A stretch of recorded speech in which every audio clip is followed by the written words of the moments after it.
I sat in the hotel parking lot, waiting, my pulse hammering so hard it felt like my ribs might snap open. Every second dragged heavier than the last, the air thick with dread. Then she appeared in the lobby, and almost instantly a man walked in and took her hand. He leaned close to whisper something, and she laughed. The same laugh that once belonged only to me. Her gaze lowered, her lips curved with a softness I hadn't seen in years. The glow in her face, the light I thought had died, was alive again, but not for me. Together they moved toward the elevator, his hand resting confidently on her shoulder. The sight tore through me, a brutal reminder that I was watching the funeral of my own marriage. My throat burned with screams I couldn't release, so I raised my phone and took the photo, a proof, a sentence, a scar. The image was seared into my mind even after they vanished behind the elevator doors. For a long time I couldn't breathe, staring at the screen with shaking hands. I thought betrayal would feel sharp, but this was worse. It felt hollow, endless, crushing. Driving home that night, the city lights blurred into streaks, my vision fogged with rage and despair. Every red light felt like a taunt, every passing car a reminder that the world kept moving while mine had collapsed. By the time I reached my house, I was already a different man. But this wasn't where the story began. It was just where the mask slipped completely. To understand how I had ended up in that parking lot, I had to rewind to the cracks that had spread silently through my life. The signs had been there all along, buried under trust and denial. It started weeks earlier with a single confession at home. "I can't stand you anymore," she had said, her tone calm and detached. "Every breath you take irritates me." I had thought the words would break me then, but they were only the beginning of my unraveling. Her face that night carried no regret, no hesitation, only finality. The eyes that once held warmth for me now burned with impatience, as though she had been waiting years to let this truth escape. My silence was my only defense, though inside I was screaming. At breakfast the next morning, she spread butter on toast like nothing had happened. I asked quietly, "Did you mean it, what you said last night?" She didn't flinch, didn't blink. "Yes," she said flatly, "and I don't regret it." The words clung to me all day, heavy as lead. At work, I smiled through forced small talk, but inside, my world had shattered into fragments. My colleagues laughed and joked, oblivious to the ghost among them, the man whose marriage was already ashes. Every detail of her behavior sharpened into evidence. The way she hid her phone when I entered the room, the faint curve of her lips as messages lit her screen. She carried secrets like a second skin, and I could feel them pressing against me even in silence. Nights were the hardest. I would lie awake staring at the ceiling while she slept easily beside me. The weight of her words pressed down on me, and I wondered if she dreamed of another life, another man. Sleep, for me, became an impossible luxury. I began searching for proof, something beyond instinct, something undeniable. One evening, when she left her phone unattended, a message appeared. Last night was worth it. My chest tightened, my vision darkened, but I forced myself not to touch the device. Even a glimpse was enough to burn my soul. Her absences grew bolder, her lies thinner. "Late night at work," she'd say, her voice coated with casual indifference, but she would return with perfume on her coat, eyes glittering in a way I hadn't seen in years. I knew then that she carried joy, but not for me. The suspicion consumed me, transforming me into an unwilling detective in my own life. I checked receipts, searched her bags, and found the hotel bill buried deep in her purse. The date matched a night she had claimed overtime, and my blood ran cold as I read it. I wasn't ready to confront her yet. I needed more. My heart still clung to the foolish hope that I was wrong, that I had misunderstood. But denial was thinning fast, torn apart by every new crack in the foundation of our life together. So I followed her one night, hands slick with sweat on the steering wheel. I kept my distance as she drove across town, the city swallowing her whole. When she parked outside the hotel, the same name on that receipt, I knew my worst fears had come home. That was the night of the parking lot, the lobby, the laugh that no longer belonged to me. The night I took the photograph that captured the death of my marriage. And though my body shook with rage, my soul felt strangely quiet, as though the truth had finally claimed me. I sat there long after they disappeared, my heart a hollow drum in my chest. Everything I thought I knew, every promise, every kiss, every word of love, was gone. And yet, in that silence, a fragile spark ignited, the promise that I would uncover every lie, no matter the cost. The night of the hotel confirmed what my heart had feared, but confirmation did not bring peace. Instead, it opened a hunger in me, a desperate need to gather more. If my life was a courtroom, I wanted evidence strong enough to silence even my own doubt. Back home, I hid the photo on a secure drive, my hands trembling as I renamed the file simply The Truth. Staring at the screen, I knew one picture wasn't enough. I needed to build a case so airtight that no lie, no performance could undo it. The next morning, she hummed in the kitchen as though nothing had happened. Her calm was a mask, one she wore so convincingly it almost shook me. But beneath her smile, I saw the ghost of that hotel lobby, haunting every flicker of her lips. I began noticing the smallest details, each one a thread in the tapestry of her deceit. Late-night showers when she returned, clothes tucked hastily into the laundry basket, perfume that lingered longer than it should, mixed with something unfamiliar. Every detail screamed a story. I started keeping a notebook, scribbling times, places, excuses. It was obsessive, but obsession was all that kept me afloat. Every page felt like another nail in the coffin of the life I thought I had. One afternoon, while she showered, I searched her purse again. Hidden between receipts for groceries and cosmetics was another hotel bill. My throat tightened as I read the date. Yet another night she had claimed she was working late. The bills became a pattern, each one proof of her second life. I lined them on the desk, a cruel calendar of betrayal. My hands shook, but my resolve hardened. There would be no denying this when the time came. Still, part of me wanted to hear it from her mouth, to have her voice carry the weight of my undoing. So I bought a small recorder and slipped it under the couch cushions, heart racing with guilt and necessity. If she wouldn't confess to me, she would confess to someone. For days, the device captured nothing but silence and television static. I began to doubt myself, to wonder if I had become paranoid beyond reason. And then, one night, her laughter filled the tiny speaker. Bright, playful, alive. She said his name, Daniel, with a tenderness I hadn't heard in years. My stomach clenched, bile rising, but I pressed the recorder closer to my ear. Each word she spoke was a dagger, carving my chest hollow. She was no longer mine and hadn't been for some time. I replayed it again and again, tormenting myself with every echo. It was masochistic, but it also gave me clarity. The betrayal was no longer shadows. It was light, burning me from the inside, undeniable and cruel. Days later, while checking our joint bank account, my eyes caught strange charges. Expensive dinners at restaurants we had never visited together.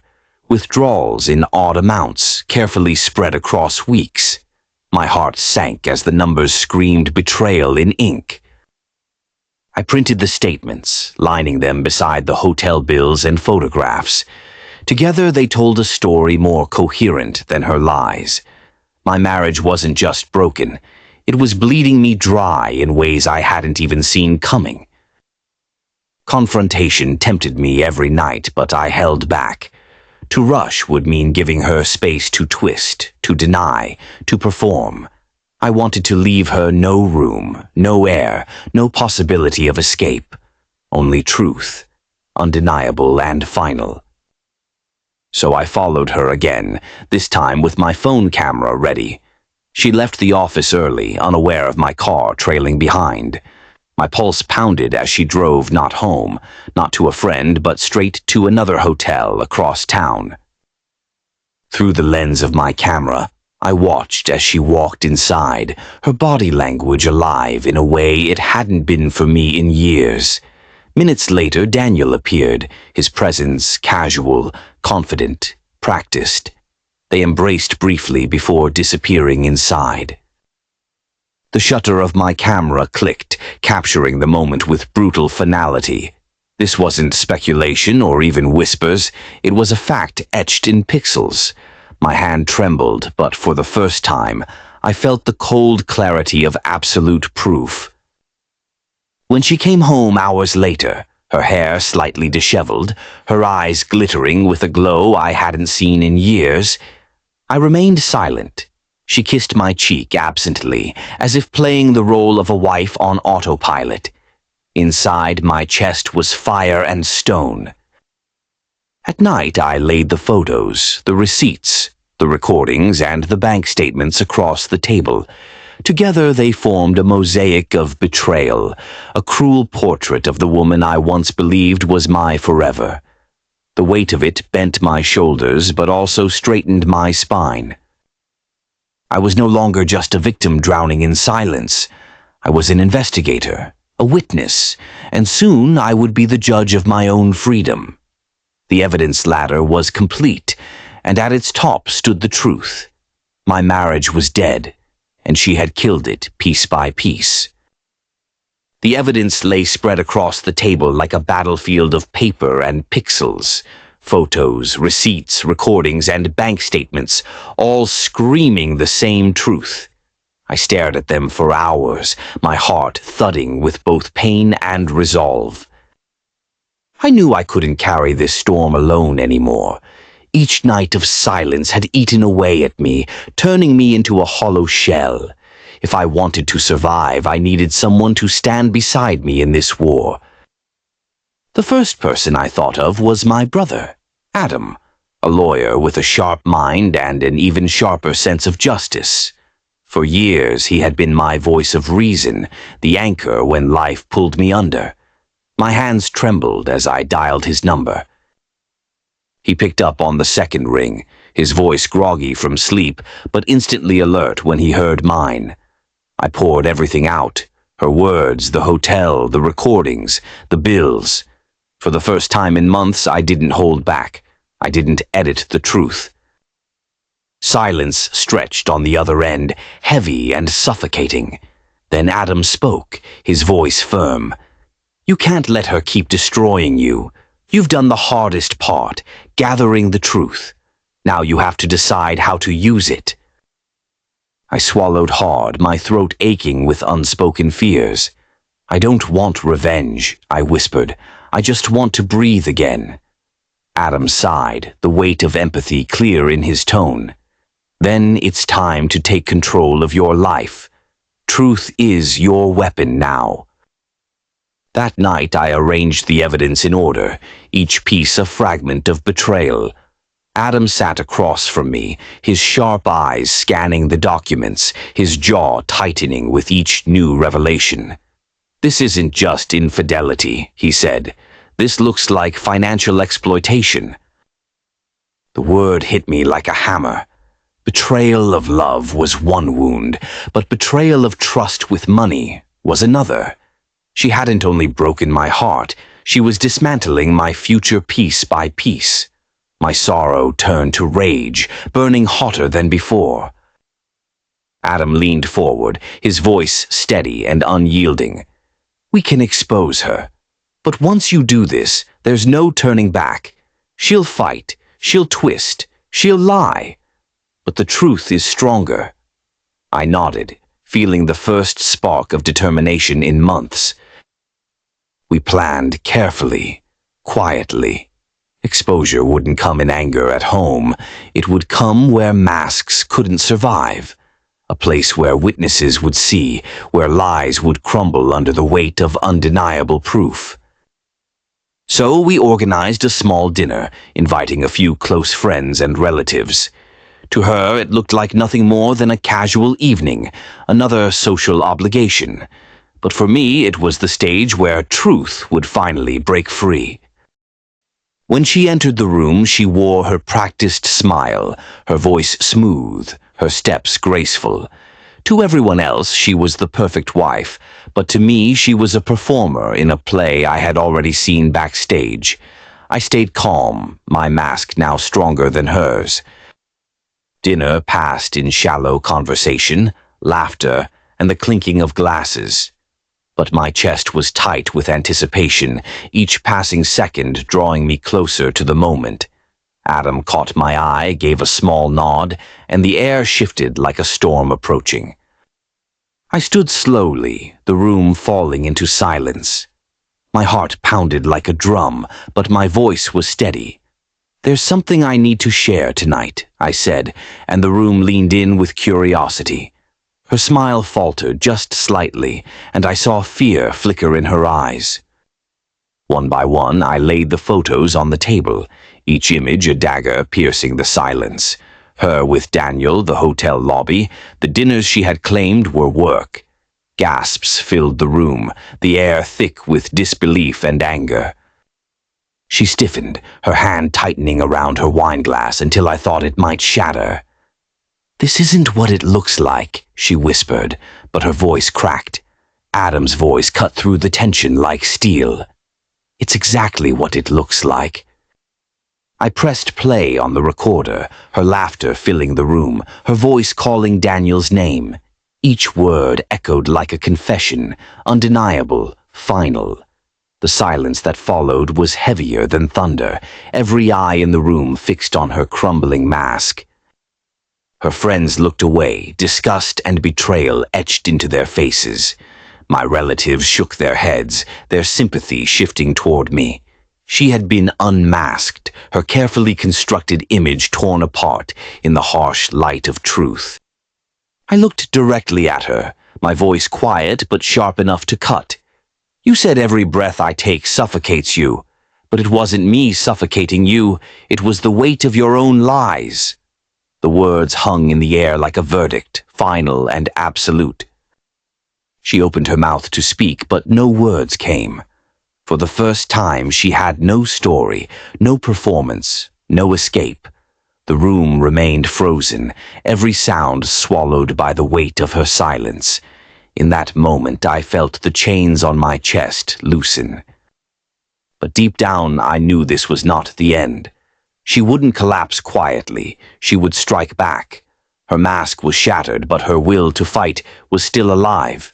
The battle had only begun, and I needed to be ready for her counter-move. The dinner had ended in silence, her mask shattered in front of everyone. But I knew her too well to think the war was over.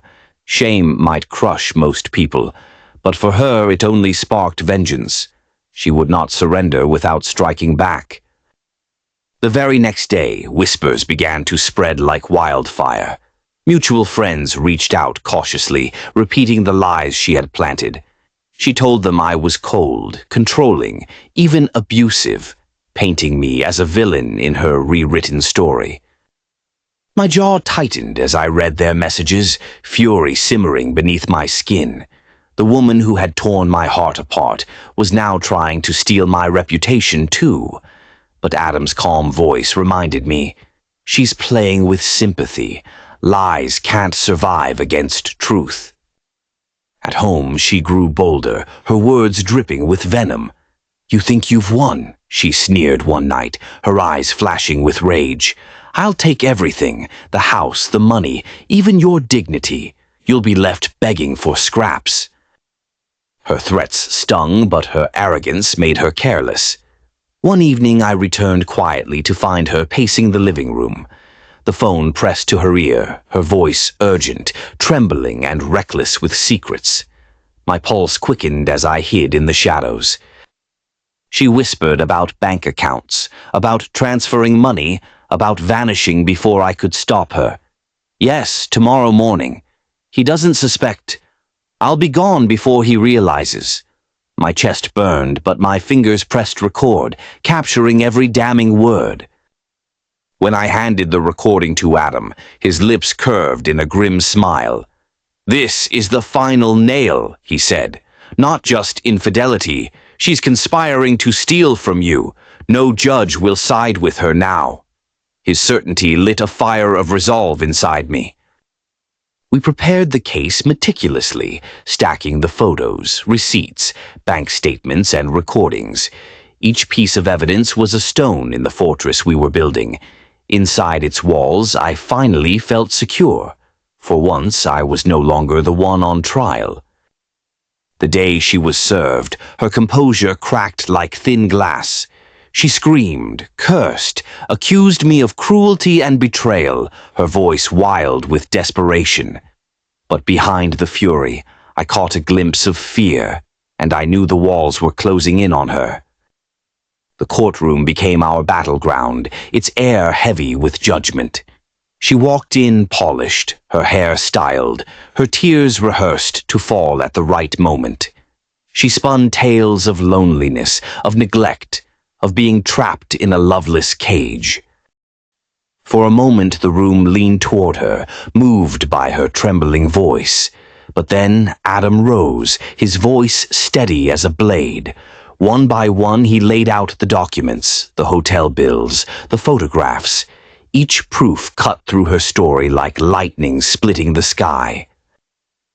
The recorder played next, her laughter echoing, her voice calling Daniel's name like a confession. Murmurs rippled through the room, disbelief painting every face. She flinched, but still tried to mask the truth with forced tears. Then Adam pressed play on the second recording, the one of her plotting to siphon money and vanish. Her own words filled the courtroom, cold and deliberate. Silence fell, heavier than thunder, as everyone realized she had written her own verdict. She leapt to her feet, desperation cracking her voice. "It's not what it sounds like," she cried, her hands trembling. But the judge's eyes were unyielding, his gavel striking down like thunder. "Enough. The evidence speaks for itself." The verdict was swift and merciless. The marriage dissolved, the stolen funds ordered repaid, her credibility dismantled beyond repair. She would walk away with nothing but the weight of her exposed lies. Justice had spoken at last. I exhaled slowly, a breath I felt I had been holding for years. The chains on my chest broke apart, replaced with something lighter, freer. She glanced at me one last time, her eyes blazing with rage and regret, but I didn't look away. For the first time, I didn't see the woman I had loved. I saw the mask she had worn and the hollow figure behind it. Her stare held no victory, no power, only the realization that she had lost everything, and I had finally found myself. Walking out of the courthouse, sunlight spilled across my face, warm and alive. Adam placed a hand on my shoulder, his voice calm. "It's done." I nodded, and the truth of those words sank deep. My breath, my life, my freedom, finally my own again. At home, I packed away the remnants of the life we had shared. The wedding photo, the ring, the souvenirs from trips that now felt like lies, all sealed in a box, never to be opened again. This wasn't bitterness, this was closure.